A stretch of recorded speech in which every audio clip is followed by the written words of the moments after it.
This lecture will cover developmental psychology. Some of the main topics include the nature versus nurture issue, language development, cognitive development, research methods, and social development. Developmental psychology is defined as the study of physical, psychological, and social changes across the lifespan. The lifespan can be broken down into the life stages as depicted below. First, we have prenatal development, which occurs from conception to birth.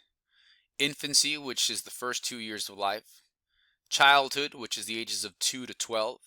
Childhood is sometimes broken down into two different stages: early childhood from the ages of 2 to 6, and middle to late childhood, which is the ages of 6 to 12.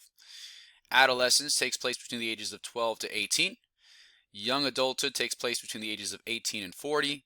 Middle adulthood is from the ages of 40 to 65, and then late adulthood describes anyone who's over the age of 65. Of course, across all of these life stages, we are experiencing physical, psychological, and social changes.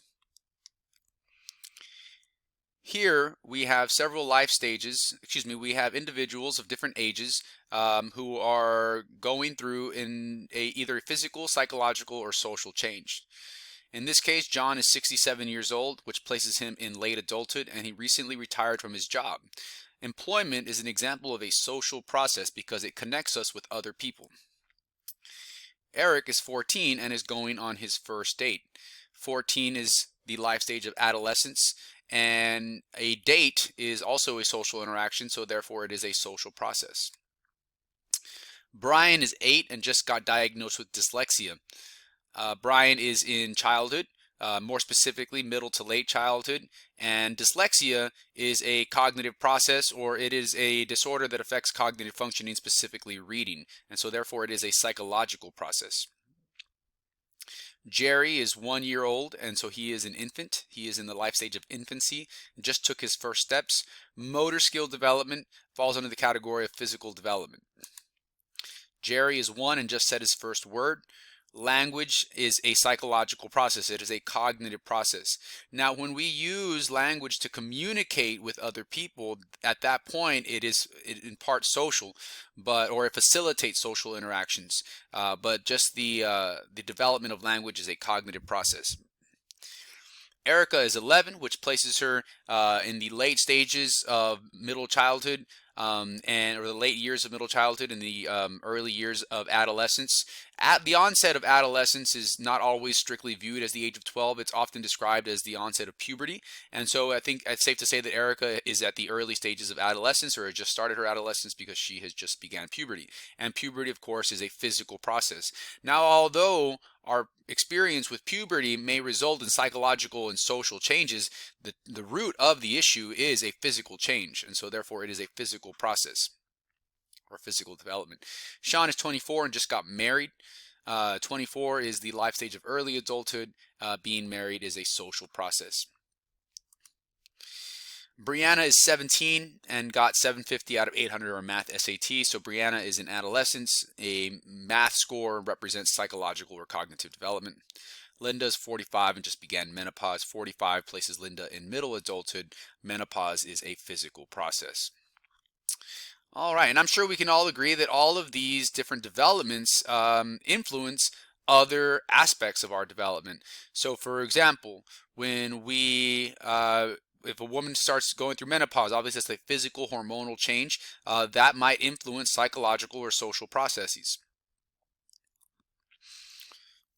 The nature versus nurture debate, or the nature versus nurture controversy or issue, is a question of how much of our development is influenced by our genetics or our experiences.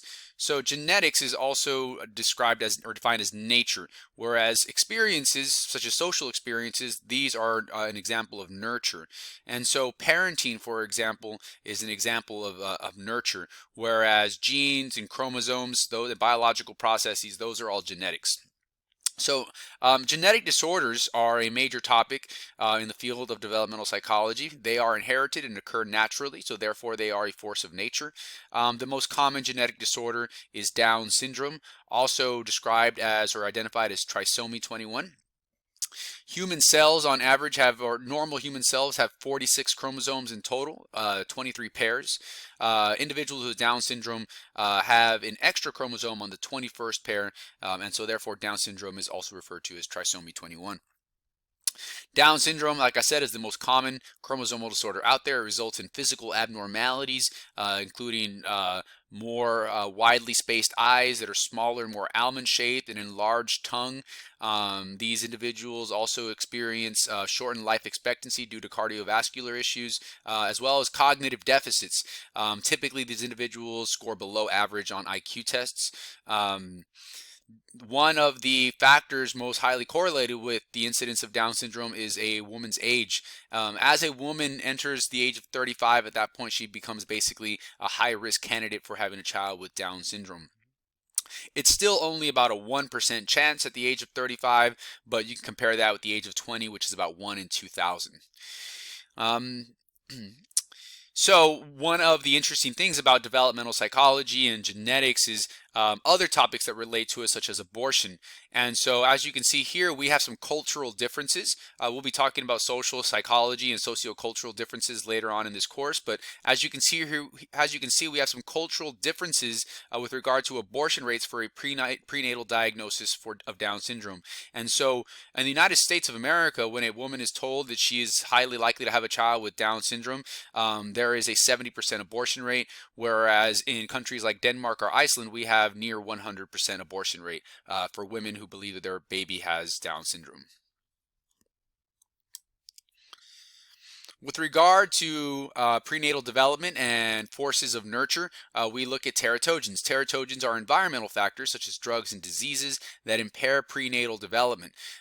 So the most common teratogen is going to be alcohol, which results in physical abnormalities and cognitive deficits that fall under the diagnosis of fetal alcohol syndrome. It's important to understand that fetal alcohol syndrome is a spectrum, so we can have mild, moderate, or severe cases of fetal alcohol syndrome. In severe cases, we see very similar physical characteristics to people with Down syndrome. We have more wider spaced eyes. We typically have a smooth upper lip, and there's also typically some issues with the ears as well. These individuals on the severe side, they're going to have more severe facial characteristics, or more severe facial deformities, and also they're going to have more severe cognitive deficits. Obviously, with a moderate case of fetal alcohol syndrome, these characteristics and deficits will not be as severe. The question becomes, what does a mild case of fetal alcohol syndrome look like, and can they be overlooked? So obviously, the more mild the situation, the more likely it is to be overlooked. It's also important to keep in mind that the first 8 weeks of pregnancy are the most vulnerable period of pregnancy, and so women that are consuming alcohol during the first 8 weeks of pregnancy, in theory, are doing more damage than drinking alcohol in the later stages of pregnancy. That is not to say that drinking alcohol in the 8th and 9th month of pregnancy is safe. It is just to say that drinking alcohol in the first 2 months of pregnancy is more dangerous. Continuing with the nature versus nurture issue, we look at twin studies. Twin studies provide a controlled opportunity to study the impact of nature versus nurture. The reason for this is that monozygotic twins, which share 100% genetic makeup, any differences between them can be attributed to the environment. Of course, if they have any differences between them, it can't be because of their genes, because they share the same genes. They share almost 100% genetic similarity. And so ultimately, these humans will have different types of intelligence, have different types of personalities, have different types of physical developments, but any differences between them will have to be attributed to the environment. So dizygotic twins are fraternal twins. These twins only share about 50% genetic similarity, much like the way you and your brother or you and your sister might share their 50% genetic similarity. A zygote is a fertilized egg, and so monozygotic twins are the product of one single fertilized egg that is divided into two. Dizygotic twins are the product of two different eggs fertilized by two different sperm. Moving on to the life stage of infancy. Infancy is characterized by a lot of physical changes, specifically with motor development. We learn how to walk, we learn how to crawl. All of those changes are happening in the first year of life. We are born with reflexes, which are unlearned natural responses that are present at birth, and many of them do have an innate survival value. The reflexes that are listed here have video links attached to them that demonstrate all of the different reflexes shown. The sucking and rooting reflexes have to do with basically babies looking for a food source. They will naturally suck on anything that you put in their mouth. The Babinski reflex has to do with the foot and how it fans out when it receives a specific type of stimulus. That's likely it meant to aid in the facilitation of walking. Grasping and plantar grasp reflex. Grasping has to do when babies are reflexively will grab onto something in the palm of their hand. The plantar grasp is a similar reflex but with their feet. And then the Moreau reflex, this is a startle response, which babies will kind of flail their arms backward when they feel like they're losing support. Something that, of course, we still see as an adult. As adults, when we lose our balance and we feel like we're going to fall, it's almost instinctual. It is instinctual for us to basically throw our arms out looking for some sort of support. With regard to sensation and perception, the senses at birth that are most well studied are vision and hearing. What we see is that with regard to vision, babies have fairly weak vision, and they don't have fully developed color vision in the first few months of life. The image on your right shows what's referred to as a looking chamber. This allows us to measure the length of time that a baby focuses on a stimulus or an object. And what we see is that infants tend to stare longer or become more engaged with faces rather than objects, and also more complex stimuli. So when you think of a basic pattern versus a more complex pattern, babies are more likely to be stimulated by the complex pattern, and so they're likely to stare at it for a little while longer. With regard to hearing, research shows that infants prefer human speech over music, specifically their mother's voice. New stimuli that babies are presented with is very arousing, and so, for example, if someone walks into a room where the baby is, they're likely to focus their attention on the individual. But over time, we as humans, we tend to adapt towards repetitive or unchanging stimuli. This is known as habituation or sensory adaptation. With regard to language development, it is a product of both nature and nurture. As you can see on the image on the right, there are specific language areas in the brain that all humans share. Broca's area in the frontal lobe, which is responsible for speech production, and Wernicke's area in the temporal lobe, which is responsible for speech comprehension. Hopefully I said that right. Broca's area is for speech production. It involves the movement of our lips and our vocal cords. And then Wernicke's area is responsible for speech comprehension. That's why it's near the ears. The case study of Jeannie is really interesting. It allows us to look at the influence of nurture on language development.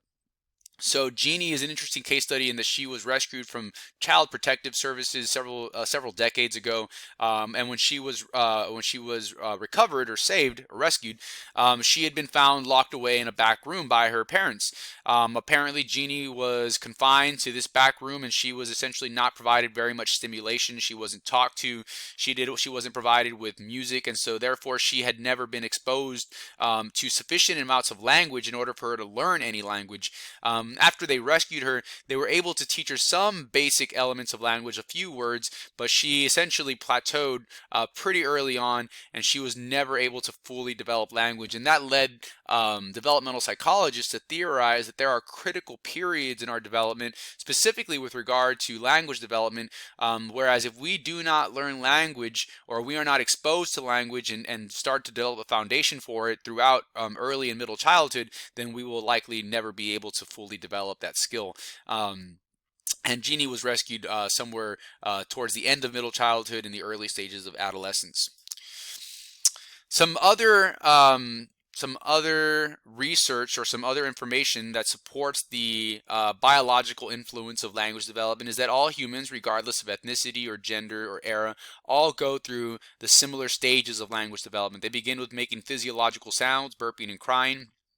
And then they move on to cooing, which are vowel-like sounds, babbling, which is the mixture of consonants and vowels, and then ultimately we say our first words that have meanings attached to them. A child's first word is usually going to be dependent on the words that they are exposed to, and so that's important to keep in mind. If we want our children to learn diverse words and big words, we need to expose them to big and diverse words. Linguistics is a very dense field. Someone can study linguistics their entire life. Obviously language development is a very, very unique phenomenon to humans. There are different ways that we describe various stages of language development. Hollow phrases are single words that express different ideas, such as a baby saying the word ball, trying to communicate that they see a ball, or that they have a ball, or that they want a ball. Telegraphic speech occurs when we start to combine words together, and so this typically occurs somewhere between the ages of 1 and 2, and so we typically will combine words like mommy, milk to express an idea like, we want milk from mommy. Overextension and underextension are two linguistic phenomena. So an overextension is when individuals incorrectly apply a word to other similar objects. From a behavioral perspective, we might call this stimulus generalization. So, for example, calling other females besides the mother mama, because they fit the same description, or a similar description, in the sense that they are female and that they are caregivers and members of the family.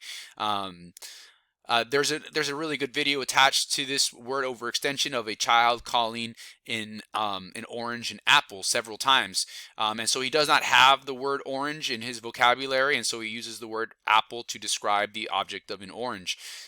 So that's an example of an overextension.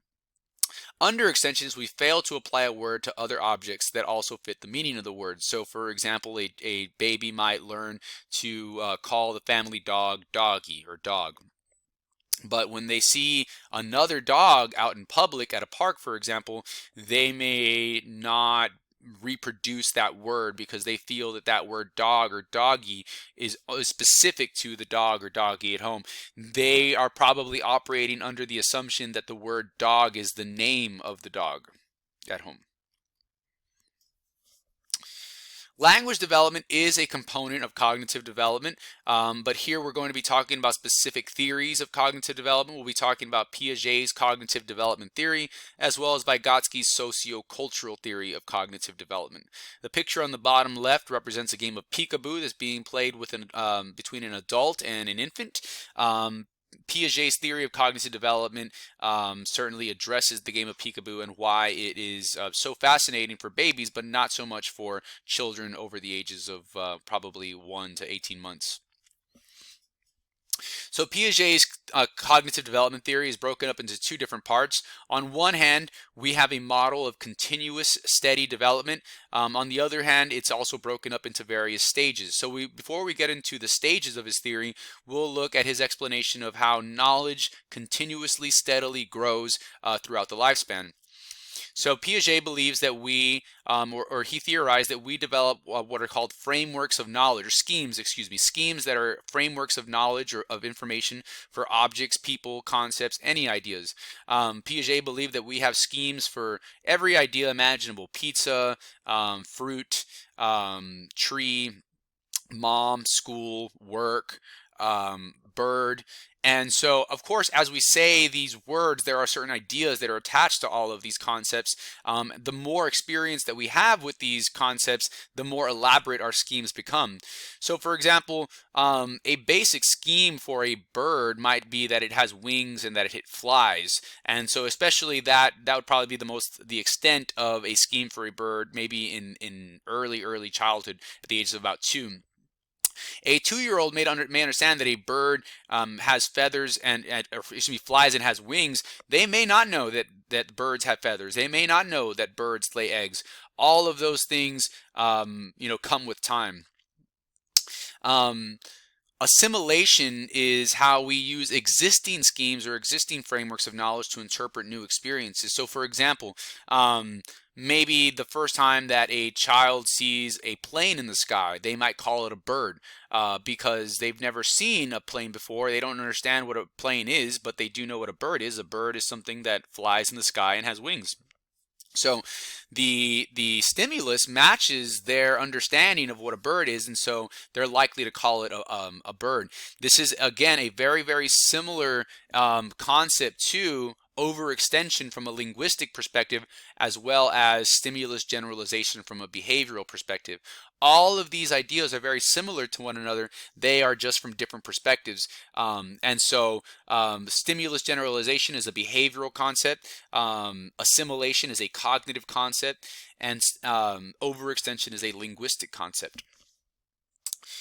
Accommodation is the process by which our schemes change and the way they rearrange themselves. So it's a constant process in which we are using what we know to understand the world around us, and at the same time, as we learn things, our experiences are changing, our schemes are rearranging them. And so when a child sees a plane in the sky and calls it a bird, at that point we can use that as a teaching moment to explain to the child that a plane is a machine. It is a non-living thing. And so we understand that a bird, as adults, that birds are living and planes are non-living. If you look, however, at a pre-kindergarten science worksheet for 4-year-olds and 5-year-olds, you will see that one of the basic skills that they are trying to develop and understand is the difference between living and non-living objects. Let me see. And so I think that fairly explains assimilation versus accommodation, as well as the concept of schemes according to Jean Piaget's cognitive development theory. Remember that Jean Piaget's theory is also meant to describe distinct differences and changes in cognitive development throughout the first probably 20 years of life. His first stage of cognitive development is described as the sensory motor stage, or the sensory motor period. This takes place between the ages of 0 to 2. So sensory motor implies sensory stimulation and motor functioning, or motor skill, or movement. And so Piaget theorized that in order for babies' cognitive development to take shape, they must have the opportunity to receive sensory stimulation and the ability to manipulate physical objects in their environment.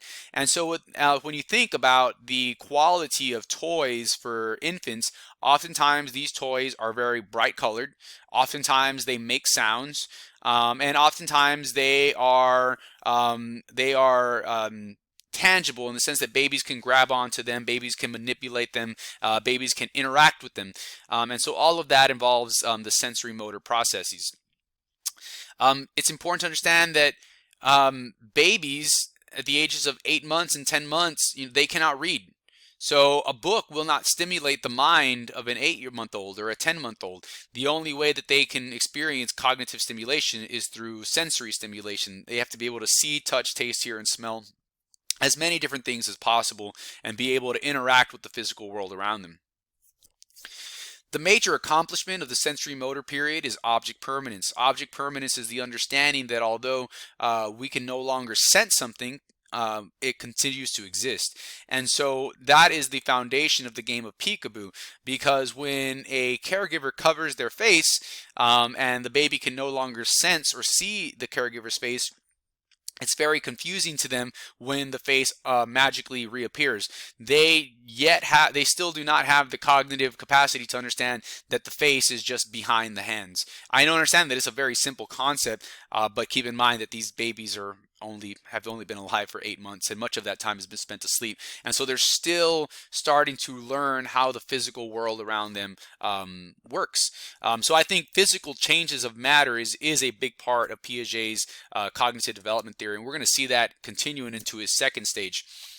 So the second stage probably has the most developments associated with it. It's referred to as the pre-operational stage of cognitive development. It takes place in early childhood from the ages of 2 to 6. The major development in this life stage, or in this cognitive development stage, is symbolic representation. It's essentially the use of symbols, words, pictures, behaviors like hand gestures, like waving or thumbs up or giving a high five. All of these behaviors, the ability to draw pictures, the ability to speak words and write words and read words, All of those things are symbols, and they represent ideas in the child's mind. You look at the picture on the bottom left, well, all of those pictures, obviously this is the art of a child. Clouds, sun, house, mom, dad, me, grass, flowers, smoke from the chimney, a door, a window. All of those images, all of those pictures represent an idea that exists in the child's mind. And again, this might seem like a basic skill, but I'm sure we can all agree that this is a skill that a 1-year-old does not have. And so therefore it is just worth noting that this is a skill that develops in early childhood. Children between the ages of 2 and 6 are still very much egocentric. They experience egocentrism, which means that they do not have the ability to understand the feelings and the perspective and the thoughts of other people. Being able to understand how other people think and feel is a skill that takes a lot of time and a lot of experience with social interaction. The truth of the matter is that they are so young, they have such limited experience in social interaction that they are still struggling to understand how other people think and feel. And so much of their perspective and thinking is revolved just based on how they see the world. That is egocentrism. Referring back to how children understand physical changes in matter, children still lack an understanding of conservation. What that means is that they do not understand that although something may change shape or form, it still maintains certain qualities like volume or mass. And so the image on the right shows one of Piaget's very famous conservation tasks, where he shows a child 2 similar glasses of water, and the child typically says that the glasses have the same amount of water in them. And right in front of the child, we will pour one of the glasses into a different shaped container that's typically taller and more slender, and then we ask the child which container has more water. Now, as adults, we all recognize and probably understand that it's still the same amount of water, but many children between the ages of 2 and 6, more so in the earlier stages, in the earlier years of this life stage, will comment or believe that the taller, more slender glass has more water because the fill line is higher. Of course, over time, as they gain experience in manipulating objects, they begin to understand that things are not always as they appear. And so, for example, if a child has a slice of pizza, if you cut that slice of pizza into 2, they might believe that they have more pizza now because they have 2 slices of pizza instead of 1, even though, of course, it's the same amount of pizza from a mass standpoint. Once we reach the ages of middle childhood, by this point we are typically fully immersed in the public education system, and we have entered what's referred to as the concrete operational stage. Some of the skills that we develop here are categorization or classification. And so, for example, in science, we might classify animals as reptiles or mammals or birds. In math, we might classify concepts, numbers as even or odd, or maybe even prime in some of the more advanced stages of this stage, or advanced developments in this stage. Prime is just a much more advanced concept than even or odd. Let me see. In English class, we classify concepts as nouns or verbs. We classify words as nouns or verbs, so on and so forth. We can also order objects by length or size. This is known as seriation. And so putting numbers in order from least to greatest, being able to also combine multiple relationships, transitivity, being able to understand that, for example, in this image here, we're able to understand after a while that a star is equal to 2 triangles, because here 2 triangles, a square and a circle, is similar to a star, a square and a circle. So if we remove the square and the circle from both sides, we'll have a balanced beam of 2 triangles and 1 star. And so that's an example of transitivity, combining multiple relationships. The last stage of Piaget's cognitive development theory is the formal operational stage. This is typically later years of middle school and entering high school, and this is when children can think logically as well as understand hypothetical scenarios and abstract concepts. So abstract concepts involve things like politics, ethics, social sciences like psychology and sociology. And so that's one of the reasons that psychology and sociology and government are typically not offered or taught to children who are only 10 years of age, because these concepts are very difficult to understand and they do not have a concrete concept that we can attach them to. So for example, when we talk about neuroscience in chapter 2 and we talk about the frontal lobe versus the temporal lobe, those are concrete concepts because those things physically exist and I can point to them. But a concept like cognitive development and the pre-operational stage versus the concrete operational stage, all of these are abstract concepts. These are ideas that only exist in theory, and so therefore this is very difficult for children under the age of 12 to understand. And so therefore, the idea is that when we take college classes, algebra also has a lot of abstract concepts and imaginary numbers and such. That is when we've reached the formal operational stage of cognitive development. There are sub-stages attached to these stages as well, but that's typically reserved for a more advanced developmental psychology lecture. For now, these are the 4 basic stages of Piaget's theory. We have the pre-operational stage from 0 to 2, the sensory motor period from 0 to 2, the pre-operational stage from 2 to 6, the concrete operational stage from 6 to 12, and then the formal operational stage from the ages of 12 and on. Of course, there are some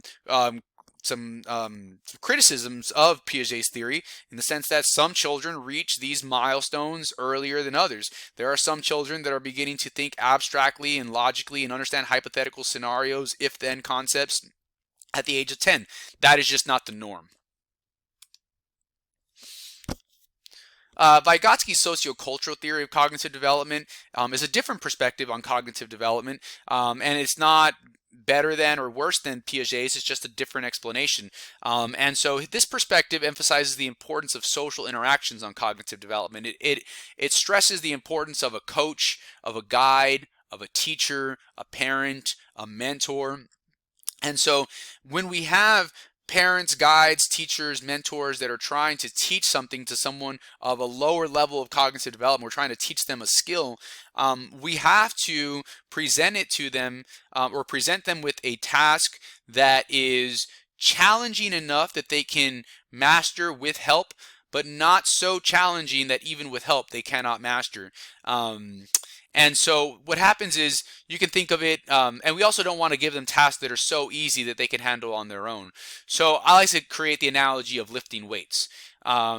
When we lift weights in order to exercise, we don't want to lift such little weight that it's not stressful at all. That we're lifting only 5 pounds of weight, because with such little amount of weight, we're not growing. It's not stressing us enough, so that way we can grow muscle or we can exercise. Conversely, we don't want to lift a weight that's so heavy that we can't lift it at all, and we're just struggling to lift it, and we can't even lift it once because it's too heavy, even if someone's trying to help us. And so the zone of proximal development is a range of ability between working alone and working with support. And so we want to give people tasks that are challenging enough that they can accomplish with support, but not too difficult that they get frustrated and give up. And we also don't want to make sure that it's so easy that it just feels like boring repetition to them, which is a very challenging thing to keep in mind for teachers that have a classroom of 20 or 30 students and all of them are operating at different zones of proximal development. Some of them need no support and are very, very easily bored by the task because they can easily solve the problem, while others, the problem is just so advanced for them that they struggle greatly. And that's one of the reasons why we break down mathematics developments into as many sub-stages as possible. And so that way we don't put everyone in a college algebra class, because if they are not at the college level in terms of their math abilities, then they're not going to be able to be successful. Even with tutoring and support, it's going to be too difficult for them, and so we need to put them in a remedial math class. And for example, I understand that we have 3 different levels of remediation, and so even if we put them at the advanced level of remediation, but really they're operating at the most basic level, it's probably still going to be too challenging for them. So, developmental psychology, like all fields of psychology, must conduct research. Although developmental psychologists have some, I guess, research methods that are unique to their field, and those being longitudinal and cross-sectional studies. Because ultimately, if we want to study how humans change over time, well, there's really only two ways that we can go about it. The first approach is known as the longitudinal approach. Longitudinal studies follow people over time. So as you can see in this diagram, we have a group of 12-year-olds that we test on March 4th, 1999, and they are classified as Group A. As you can see, 2 years later, we have the same group of humans. Now they're 14 years old, and we're going to test them again, and we're going to do that again even 2 years later down the road. So this study takes place over the course of 4 years. What is it that we are measuring?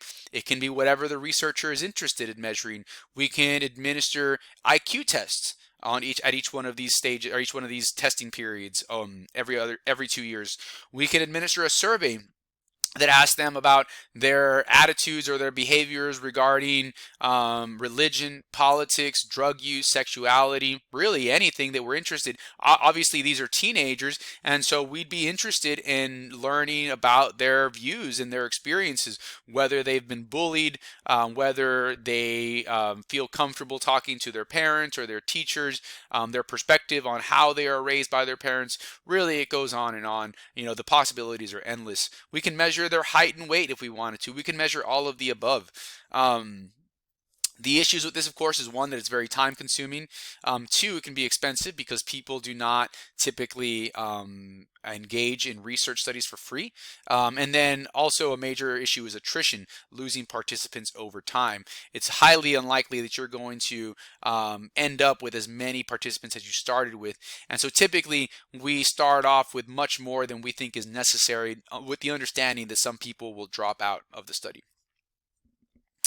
Cross-sectional approach is different in that we compare people of different ages at the same time. So rather than, follow a group of 12-year-olds over the course of 4 years to study how teenagers change in terms of their opinions or views or intelligence or math skills or what have you, or behaviors, what we can do is measure or test a group of 12-year-olds, a group of 14-year-olds, and a group of 16-year-olds all on the same day. Now, of course, the obvious issue here are cohort effects, is that these are all different humans with different backgrounds, different IQs, different personalities, different cultural experiences, and so all of these individual differences will likely reduce the reliability of the results. So it's not as perfect, but it is certainly better than doing no research at all. Social development involves a wide range of topics.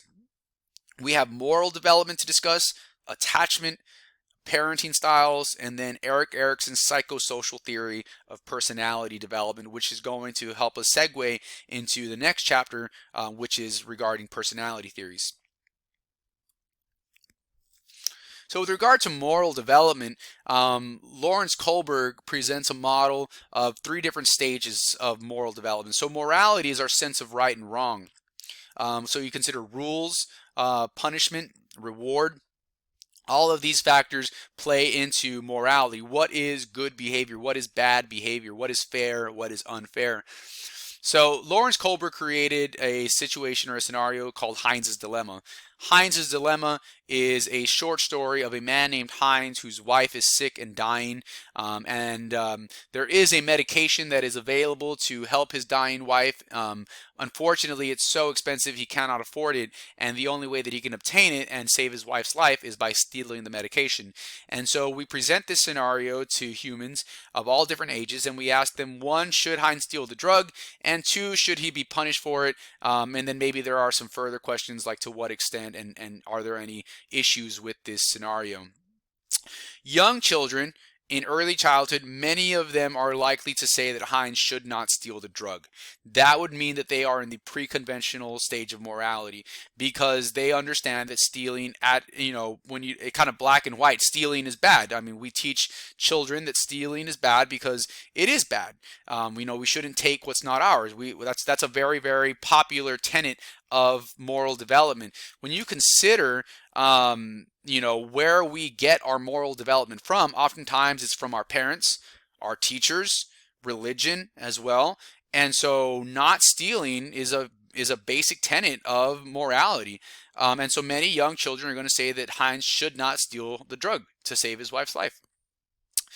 Older children are more likely to say that yes, Heinz should steal the drug to save his wife's life, because as we get older, we're much more likely to break rules to gain approval from others. In this case, Heinz would be getting approval from his wife. The idea is that we break rules for the sake of social relationships. We break rules because we value our relationships more than we value laws and rules, which is why young children will steal or lie or cheat in order to impress their friends, or so that way they don't get in trouble with their parents, because all of those things, they would rather break the rules than have to lose the trust or lose the affection of their friends and their family. We do tend to follow rules more so in the conventional stages of morality, not so much because of punishment, but more so out of respect for the law. And so, a lot of people, we have respect for our parents. We have respect for, most of us do, I should say, we have respect for our parents, and we have respect for police officers. We have respect for other people in positions of authority, like our employers. And so, yes, we don't want to get punished. That's part of the equation, but another component to that becomes the fact that we just respect authority figures, and so we follow rules out of respect for them. And so, for example, in the pre-conventional morality, we might not want to break a rule because we'll get punished for it, we'll get grounded. From a religious perspective, we'll go to hell. But from a conventional standpoint, we might follow the rules not out of necessarily fear of punishment, but out of love for the person who's creating the rules. Post-conventional morality, this is obviously the highest level of moral development according to Kohlberg. These individuals understand that rules exist for the sake of social order, but also understand that rules can be broken if they are viewed as unfair. We all understand as adults that there is such a thing as an unjust law, that there is such a thing as an unfair law or an unfair rule. And so children or adults, most of the people in the post-conventional stages of morality, will certainly believe that Heinz should steal the drug for his wife, and many of them will even question whether or not Heinz should even be punished for it. It becomes just a little bit more gray in this area, because obviously, it just presents the question as to whether or not people who can't afford health care, should they die because of that. And so it does get into basically a more complex social question. And so again, all of this is just basically meant to explain how our sense of morality changes across the lifespan. Attachment is another major research topic with regards to social human development. Attachment is an emotional bond that provides comfort in times of stress. A lot of the early research on attachment was actually based on the concept of imprinting in animals. So imprinting was the concept of imprinting was popularized in the Twilight book and film series. And so what most researchers have seen, many researchers of animals have seen, is that animals like ducks and dogs and wolves, they will often form a very, very strong attachment or bond, if you will, to another living organism, whether it be a parent. There was a man named Conrad Lorenz who researched imprinting in ducks, and he would essentially train ducks, not necessarily train them, but he would use the biological forces within ducks or other birds to have them imprint on him, and so they would follow him around wherever he went. Harry Harlow was a very, very brilliant researcher who studied the importance of what he termed contact comfort in attachment formation. Early theorists like Sigmund Freud believed that attachment was rooted in obtaining a food source. And so the reason that babies became attached to their mother was because the mother fed them. But Harry Harlow believed that it was more complicated than this. His research with baby monkeys that were separated from their mothers, they were essentially raised in an environment that were in isolation, and they had essentially two different surrogate mothers. One was completely made of wire and offered a food source. The other one was pictured here. It offered basically it was wrapped in cloth, but it did not provide a food source. And so the video attached is really, really great to look at. It shows you that as the monkeys were stressed, they would basically become more attached to the cloth mothers than the wire mothers, because Harry Harlow believed that the cloth mothers felt more like a real mother, and they basically provided contact comfort that the wire mother with a food source did not. With regard to humans, when we study attachment, most of the research was pioneered by people like John Bowlby and Mary Ainsworth. Mary Ainsworth developed something called the strange situation. The strange situation is when a caregiver and a child enter a room, and we observe how the child interacts with the environment and the caregiver. Most children will display what's referred to as a secure attachment, which means that they will explore the environment around them. However, they will very rarely stray too far away from the mother. If the mother gets up and moves, they will likely move along with the mother. As you can see, that kind of signifies an attachment. And then another component to the strange situation is we have a stranger enter the room. And typically the child avoids the stranger and gets closer to the mother. We then leave the child alone with the stranger in the room. Most children will display considerable distress when their caregiver leaves them. And then when the caregiver returns, typically their distress is relieved, in the sense that they feel better when the mother returns. This is quite normal, probably what you would expect to happen, and that is because the vast majority of children develop a secure attachment with their primary caregiver. This is linked to higher levels of intelligence, as well as greater levels of social competence, essentially greater levels of success in life. We do have various versions of insecure attachments. Again, the vast majority of children display a secure attachment. Within the few that do not display a secure attachment, these are some of the variations that we see. We see children that have basically what's referred to as an insecure avoidant attachment. They essentially do not feel the need to be very close to their mother. They just don't feel a need to be near them. They are not very distressed when the mother leaves the room, and if the parent moves in the room, they may not necessarily move with them. With an insecure ambivalent attachment, we see that these children are highly distressed when the mother leaves, but when the mother returns or the caregiver returns, they are still extremely distressed. And then we also have children who display no consistent pattern. The important thing to take away from all of this is what a secure attachment looks like, and the benefits that it's associated with. With regard to parenting styles, there are 4 different types of parenting styles. The first 2 that we'll discuss are authoritarian and authoritative. Authoritarian parenting style involves a high level of demand for obedience, and there is very little, if any, consideration of a child's viewpoint. So these parents set in place a lot of rules, very, very high expectations for their children, very, very little room for consideration of the child's viewpoint. They will often use phrases like children should be seen but not heard. They might explain the basis for rules as because I said so. When someone says, the reason for a rule that exists is because I said so, they're not explaining the purpose of the rule, whether it be to keep someone safe, or because it's a healthy behavior to maintain, or because sharing is caring. It's just really because I am the boss or the authority figure and I am dominant over you. All that does is really express dominance. Now, we do see that some people who are raised under this parenting style, they do turn out quote unquote fine. But what we do see is that when we have children that are socially withdrawn, that lack enthusiasm for subject matters, who aren't very creative, many of these are incompetent. They struggle with social skills. They struggle with communicating with others. Extreme shyness with girls and aggression in boys. We typically see these kind of characteristics associated with an authoritarian parenting style, because what this parenting style lacks is allowing the child to have an initiative, and essentially allowing the child to have a voice, allowing the child to feel like their voice matters, and also it does not allow for the child to communicate. Because typically a child trying to explain themselves may be taken as talking back or some sort of disrespect, and so oftentimes that might be met with punishment, maybe even physical punishment.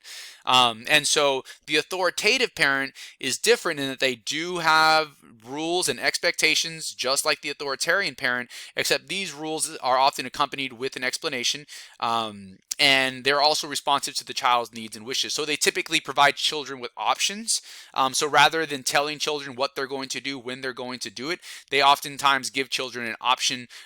So for example, it's one approach would be to say, child, you're going to do this because I told you to do this.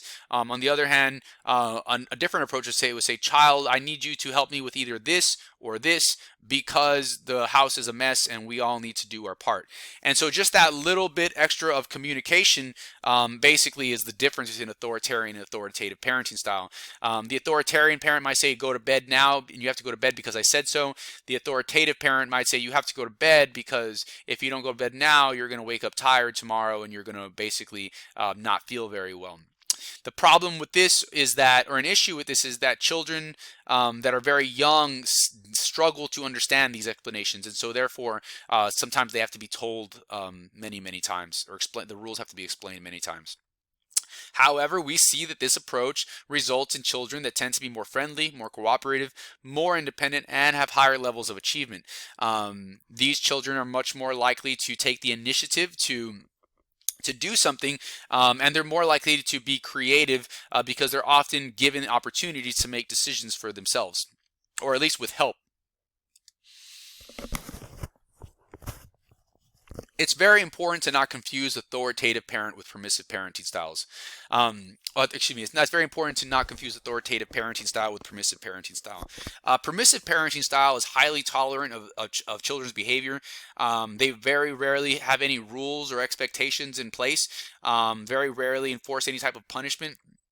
These children tend to make all of the decisions themselves. They aren't provided any sort of boundaries. Again, with the authoritative parent, they're likely to provide the child with options. So an authoritarian parent, the strict parent, the highly strict parent, the authoritarian parent will likely say, you're going to play football because I said so. The authoritative parent might ask the child if they prefer to play football or baseball. The permissive parent might say it's fine if the child can play or do whatever they want to do. These children tend to be impulsive, immature, irresponsible, and have low self-control. You can also make the analogy of food. So authoritarian parents will say, you're going to eat this because I served that to you and that's all there is to it. The authoritative parent will, ask the child to maybe try a vegetable, maybe try to have some sort of compromise with the child, maybe give the child options when it comes to their vegetable. Whereas the permissive parent will basically not even require the children to have any sort of structured diet and allow them to eat whatever they want whenever they want. And then we have the uninvolved or neglectful parenting style. These parents are often absent. They do very little other than typically provide basic needs. And so these parents come in many different shapes and forms. We might have a parent who is a single parent, maybe working 2 jobs, and so they're very rarely home and around to be able to enforce rules and expectations. On the other hand, we might have parents that are on drugs or incarcerated. And so these can all make up or all constitute an absent parent. These children tend to be antisocial, have low self-control, and be incompetent. And so what does it mean to be antisocial? Antisocial is often used in common language, I should say, as to describe someone who's quiet or reserved or shy. With regard to social sciences, when we use the term antisocial, we use this term to describe people who violate the rights of other people. And so, for example, people who steal, people who bully other people. That is antisocial behavior because it disrespects, it violates the rights of other people by hurting them. Have low self-control. Obviously, these children do not have rules in place, and so they have no expectations, and so they basically do whatever they want, and so they're used to doing whatever they want whenever they want to. And also, they tend to be incompetent because no one is around to teach them, how to read and write and solve problems, and so therefore they struggle with solving problems. And so it's also not going to be surprising when these children have a lower than average IQ as well. And so these children may experience physical and cognitive developmental delays. My comment on IQ is summarized there in cognitive development delay. And then with physical development delay, maybe delay might not be the right word, but just a physical development issue. They may be malnourished or overweight because, again, they aren't provided any sort of boundaries or expectations in their eating habits. As we get older, we begin to learn to understand the thinking and emotions of ourselves a little bit better, as well as the thinking and emotions of other people. This is known as theory of mind. When we were discussing Piaget's cognitive development theory, we described 4-year-olds and 3-year-olds as being egocentric. That is that they lack theory of mind. They lack the capacity to be able to understand the thinking and emotions of other people. That takes place with time and with experience. People with autism tend to struggle with to develop theory of mind. I'll give you an example of this. There was a teenage boy who was diagnosed with autism, and they asked him what he wanted for his birthday, and he said that he wanted a surprise party. And so his understanding of a surprise party was everyone coming together in front of a cake and yelling surprise. He's unable to understand that a surprise party is based on the fact that everyone knows something that the guest of honor does not. The last thing that we'll look at in developmental psychology is Erik Erikson's psychosocial theory of personality development. So Erik Erikson's theory describes different social crises that we experience throughout the lifespan that has an influence on our personality. So on the left, you'll see the different life stages that we experience from infancy all the way through late adulthood. In the center, you'll see the crisis that describes each of these life stages, or defines each of these life stages. And then on the right, you'll see the major social influence associated with each crisis. And so Erik Erikson theorized that the major crisis that we experience in the first year of life is based on trust versus mistrust for our caregivers. The main objective is to develop a trusting relationship with our caregivers. One might think of this as forming a secure attachment. And so Erikson is essentially saying that the major crisis, the major social challenge that we experience in the first year of life is forming a secure attachment, forming a trusting relationship with our primary caregiver. The truth of the matter is that not all babies form a trusting relationship with their primary caregiver. And this could be due to a result of mental illness, substance abuse.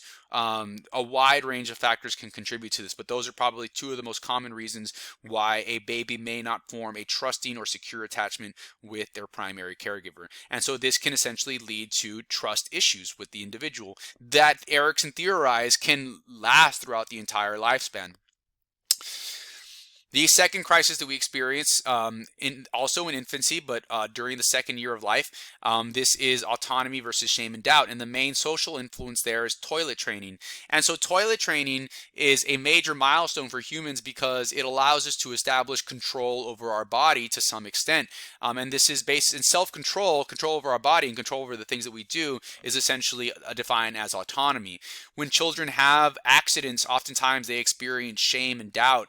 And so it's very important that in order for them to gain a sense of self-control, that they establish a sense of autonomy. Now, when you think back to parenting styles in toilet training, when you consider the difference between authoritarian, authoritative, and permissive parenting style, the permissive parenting style may not have a lot of expectations when it comes to toilet training, and so these children are likely to struggle with developing toilet training skills. The authoritarian parenting style might be excessively harsh. They might use excessive types of punishment for children that have accidents, and that can lead to feelings of shame and doubt. Whereas the authoritative parent, they're in theory likely to be most communicative, and most supportive, and support the child, essentially accomplishing a sense of autonomy, which is in this case successfully accomplishing toilet training. Initiative versus guilt. Continuing with parents, we were talking about the authoritarian parents who are quick to often punish the child for expressing themselves, or tell the child to be quiet, or not allow the child to express themselves, and say that they use a lot of punishment. And all of this can basically lead to feelings of guilt. Whereas the authoritative parent, they are likely to have a more fine balance, in the sense that they want the child to express themselves and explain themselves. They want to give the child an opportunity to explain their thinking and their rationale for breaking a rule, but at the same time they're still going to ensure that the child is punished, and they explain to the child that their behavior was essentially a disappointment. Whereas the permissive parenting style will not have any rules or expectations, and so these children will likely not develop any sense of guilt.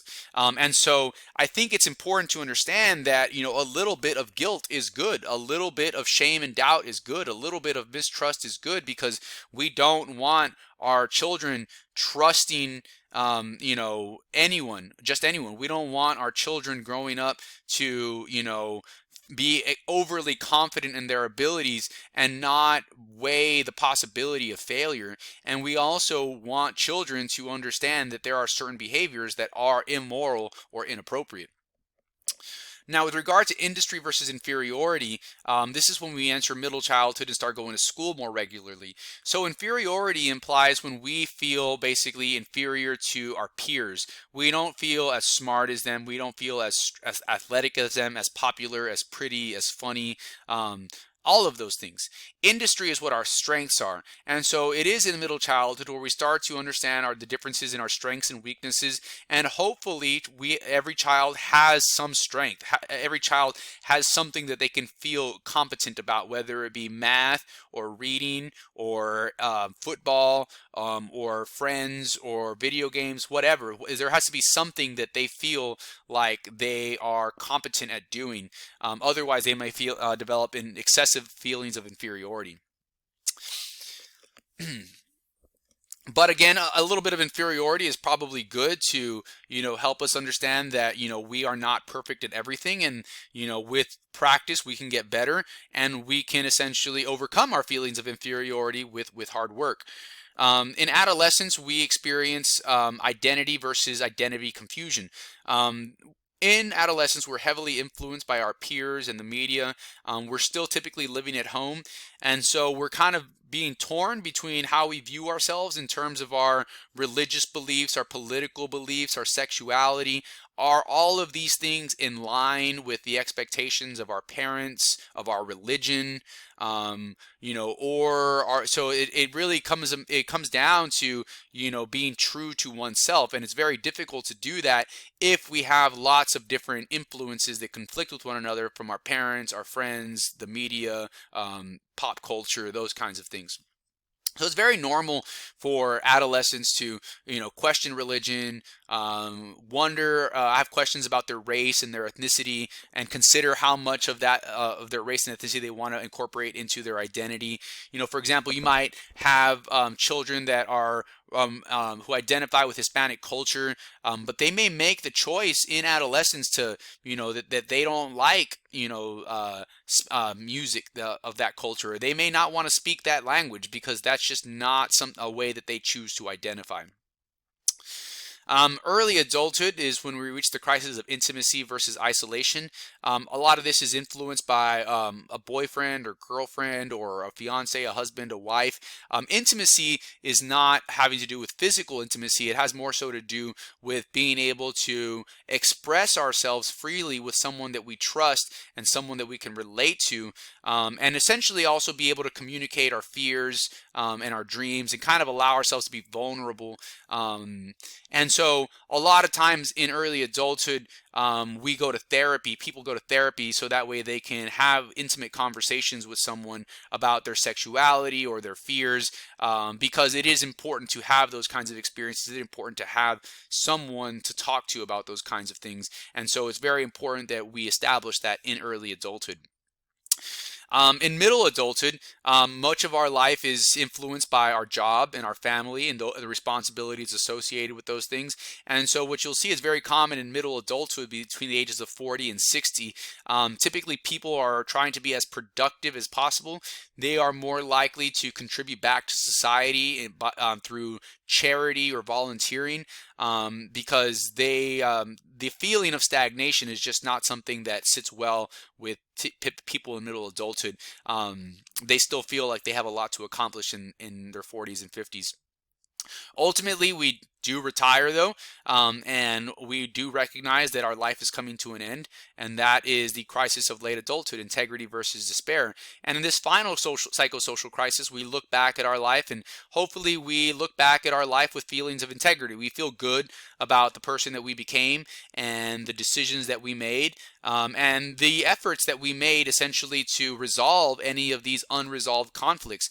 Because if we are experiencing excessive levels of mistrust, shame or doubt, guilt, inferiority, if we are confused about who we are, if we feel isolated, if we feel like we're not growing, all of these things, we recognize that there is typically something that we can do to try to resolve these issues. And so if ideally we reach late adulthood and we feel like all of these crises were resolved, and if we don't feel that way, we might have feelings of despair, and feelings of despair are typically associated with either sadness, depression, anger.